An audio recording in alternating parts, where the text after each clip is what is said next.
Teşekkür ederim, sağ olun. Hepinizden tanışmakla çok memnunuz. Biz tabii yıllardır 2009 yılındandır İsmail Bey'le ortak bir şeyimiz var, protokolümüz. Yani biz Karabağ'la ilgili mücadele vereceğiz. Bütün programlarımızda Diaspora Merkezi'de bu konuda 1915 bu Ermeni yalancı, Ermeni soykırımlara karşı bize destek verecek. Hem Türkiye hem Azerbaycan birlikte ve yıllarca da beraber çalıştık. Yıllarca Avrupa'ya gittik, Van'a gittik. Ne çətinliklərlə, zorluklarla bir mücadele verdik. Tabii Qarabağ'a biz hep dile getirirdik. 1915'i getirirdik ama bir tek İrəvan Hanlığı'yla ilgili 2012 yılında biz bunu başlattık. O zaman Taksim Meydanı'nda Hocalı yürüyüşü olanda, kalabalık yürüyüşte o bayrağı biz elimize aldığımızda Türkiye'nin Milliyet Gazetesi derdi ki Azerbaycan bayrağı var, Türk bayrağı var, bu üçüncü bayrak nedir? Biz o zaman marketlere çıkardık bu bayrağı. Ve biz çok şükür Qarabağ meselesini hallettikten sonra yolumuzun İrəvan olduğunu, yolumuzun ata topraklarımız. Hatta biz o zaman Ermənistan'a başvuruda yaptık. Göy Məsciddə cuma namazı kılmak istəyirdik diye.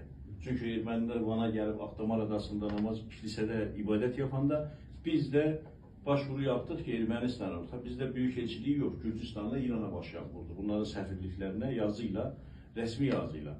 Biz Göy Məsciddə cuma namazı kılmak istəyirdik diye. Tabi onlar reddettiler. Gelmedi. Biz onu ulusal basına da taşıdık bunu. Çünkü biz eğer size izin verirsek sizin de bize izin vermeniz lazım. İbadetse bu. Biz de ibadet etmek istedik. Ve bu şekilde çalışmamız hep İrəvan dilimizdeydi. İnşallah bundan sonraki birlikte çalışmamızın da yolu İrəvan'dadır. Önümüzdeki ayın 19'unda da Iğdır'da bir konferansımız var. Büyük bir konferansımız var. İnşallah İsmail Bey'le davet edeceğiz. 1915'ten Qarabağ, Qarabağ'dan Zəngəzur koridoruna diye şu anda böyle bir konferansımız, panelimiz var. Iğdır'da onu hayata geçireceğiz. Yavaş yavaş biz bu Zəngəzur koridorundan İrəvan'a kadar o bölgenin hepsini dile getireceğiz ve inşallah orada böyle bir tedbir geçirmek, artık oralara gitmek, ata topraklarını, biz de oradan gelmeyi, bizim bütün atalarımız oradan gelmeli. Yani Iğdır'da bu şekilde gelen çok var. Yani onun için hepimizin gözü, hatta bizi ilk Ermenistan'dan İrəvan Hanlığı, orada İrəvan'dan geçende bizleri Aydın'a, Çorum'a, Amasya'ya gönderdiler. Bizimkiler bir daha Iğdır'a geri geldiler. Ki kendimizi görək, köyümüzü görək, arazın kenarında qalaq ki gün gelende köyümüze dönebilək diye. Hep oradan arazın kenarına o köylere baktılar.